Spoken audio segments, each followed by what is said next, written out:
Hi everyone, thought I'd just do a quick intro to the peace pods, the first two phases. There's quite a lot of ideas behind the order that these things are done in. I just wanted to sort of give a quick sort of summary of what they are and why they're done in this order. First up's the tool library, like a book library but for tools. So garden tools, tools for DIY, fixing up cars, decorating, those sorts of things. People just come in, get the tool, take it away, use it, bring it back when they're finished with it, that kind of thing. So the idea here is there's a lot of jobs that require tools. Pretty much any job these days requires tools. And what you're getting is, with individuals, they tend to have to either pay someone to do the job, which these days is becoming increasingly too expensive for a lot of people, or buy the tools to do the job themselves. And once they've done the job, that tool's probably never going to get used again. And even if it does, it might only be once or twice a year. So, how many times do you use a lawnmower or a hammer in your own house? Generally not that often. So this just makes it a lot easier to get hold of a tool on an ad hoc basis, as and when you need it. And then send it back and allow it to be used by other people. It reduces the number of tools that need to be produced overall. So instead of everyone having their own tool, you just have a library of tools and use them, the sort of centralised tool stock, if you like.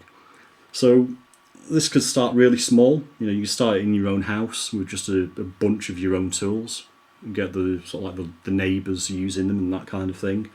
But over time it'll grow. So there's quite a lot of tool libraries already that exist in, say, America and Canada, where they've actually got over 1,000 tools and 1,000 people using the tool library and 600 to 800 tool hires a month. So they get popular. As it grows, you end up needing premises, which is another good sort of element of knowledge, if you like, as to how to run a building. You're going to need to know about building regulations and insurance and things like that. And the blueprint's going to include all of this stuff, obviously. But it's good experience that you'll need for a lot of the other pods that come later. You also build up, obviously, because of the tools, and you've got these people coming in using them. They've got skills. So, you can have people who can do decorating, gardening, fixing up cars, DIY, all kinds of things. And again, you having access to people with those skills, and you know what tools they've used, so what kind of skills they're likely to have. When you start doing the other pods, you can get in touch with them and say, can you help us out with this? Next up is the free cycle depot. This obviously needs a fair bit of space, which is why the experience from the tool library comes in handy in terms of as the tool library grows to needing a building. You need that experience before you can set up a free cycle depot. And if you've not seen what free cycle is, just go to freecycle.org. It's basically, if you've got something that you no longer need, give it to someone who does need it or who will use it, rather than throwing it away. So this means now that you've got a whole new community of anyone and everyone in the surrounding area that if they've got something they want to get rid of, rather than posting it up online onto a message board and then waiting for the possibility that someone might want it, they can just drop it off at the free cycle depot, and the free cycle depot will deal with finding people who want it, and if no one wants it, it can be recycled properly. It's also great for the people that are looking for stuff as well. So everything, just like the tool library, everything gets catalogued, so they can go online and see what's available, or they can just turn up to the depot and wander around and see if there's anything that tickles the fancy. So you've got this massive increase now of the stuff that's available. You've got all these different things, bits of furniture and balls of wool and all kinds of random things that will turn up at the free cycle depot, and a much bigger community of people now interacting with it, that you can also then say, do you know we've got a tool library, and boost that a bit more as well. Obviously, if people free cycle tools, they can go straight to the tool library. So all these things sort of interlink, and while this sort of one builds off the previous one, it can give back to the previous one as well. They're all interlinked. Once the free cycle depot is up and running, you sort of like the next thing, and this might sound like a bit of an odd one, but it's basically spaces for what we call hack spaces or make spaces. Again, there's loads of these all over the world, so you just Google to find out what they're about and who uses them. But essentially, a hack space is just a place for people to get together and do sort of collaborative thought work. So it's not physical things as such, although it can be on a small scale. But it's mainly about, people might use it for meetings to arrange community events. They might use it, programmers might come in and write some code together. Artists can come in and work on art together. There's all kinds of things like that, that having a useful space where you can just come in and start doing things collaboratively with other people in the community that have got similar interests. Or even like freelancers use them a lot. So freelancers sort of tend to start working at home, and it's like working in an isolation chamber. So even just going to a space where there's other people mulling around to do your work is just good for the soul and the spirit. But again, with the tool library and the free cycle depot, you've got this wide range of people, and now you can actually bring them together to work on ideas and small projects in a hack space. A make space is just really the same sort of thing, but with sort of bigger, more powerful tools essentially. It's really more about the physical aspects of creating physical things. So you can have tools in there that bend metal, or 3D printers or laser cutters, these kinds of things that an individual's never going to really want to just buy their own one of those things. That can be incredibly expensive and bulky. With a make space that can actually come in and use them on an ad hoc basis for very little cost. So you're now starting to build up. You've got this big community of people, this big collection of stuff, tools, and all the stuff in the free cycle depot. You've got a place for people to get together and work on ideas and things. And this is really what I call like the foundations of the whole Peace Pods system. If you've got these things in place, it makes a lot of the other things much easier to implement and scale up. Phase 2 is all about food. So again, we start small with land share. You start this in your own back garden. I've got like an apple tree growing and all sorts of herbs and things like that. It won't, unless you've got a very big back garden, you won't be able to provide all of your food this way. In fact, it's only a tiny fraction of your food that you can make in someone's garden. But it just starts changing people's perception. If you can actually see food growing from your own house, you're no longer thinking all food comes in a plastic package from the supermarket from some processed food plant miles away. It's actually, no, this food growing right there in your backyard. So what Landshare does is it connects people who've got land that you could grow food on, but there's a lot of people that just, they're not gardeners themselves. They don't really want all the hassle of maintaining that land themselves. So it connects that land with people who want to grow food. People who want to grow food, obviously, in most cases, don't have enough land to grow that much food. So if they can get access to all this unused land, it makes it a lot easier to get food growing. It really starts to change the mindset of people as well, like I said, because once you've got food growing in lots of back gardens, it's a local thing. It doesn't come from afar. You're not getting food isn't grown by a company afar. It's grown in your back garden. Like I say, it won't produce much food, so you need to scale it up. And this is where something like incredible edible comes in, or guerrilla farming, a lot of people call it. And this is where it's the same sort of thing, but you just find any bit of public land. It could be grass verges on sidewalks, a bit of soil at the side of a car park. It doesn't really matter where it is, in the middle of a roundabout, you name it, just anywhere at all where you can grow food-bearing plants, get them planted in there.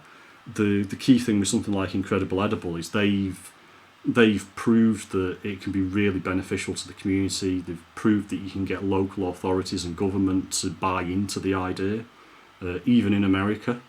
They've got a lot of projects like this going in America. And if you follow the news over there, you'll understand why that's quite a big deal. But also, they get local farms involved. You'd think with all this food growing locally, farms would be a bit like, a bit worried about this. People might start not needing us. But it's not the case. It's still not going to provide all of the food that the community needs. And it only provides things like fruit and herbs and sort of leafy vegetables and stuff like that predominantly. It's not ideal for sort of growing root vegetables, for example. It needs to be the sort of plants where you can just pick the leaves or the fruit, and the plant goes on growing. If you have to dig out the root as well, it's too much maintenance. So by now you start to get this thing where people are walking around and there's just food everywhere. It's making them realise that you can create abundance of something you need constantly, locally. You can create it in your back garden, you can create it on the streets, and it's free. The food in your back garden or on the streets through land sharing and Incredible Edible is all free. You just go up and pick it and eat it. It also changes the way children see the land.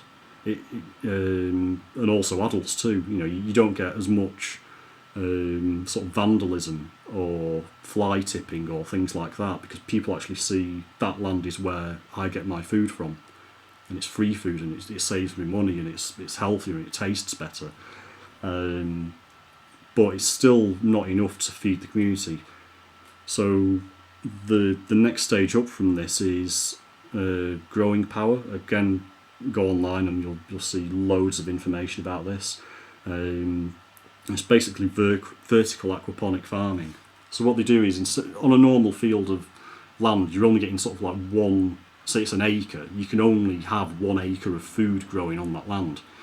With vertical farming, you've got multiple levels, so you can get like 3 acres of food growing on 1 acre of land.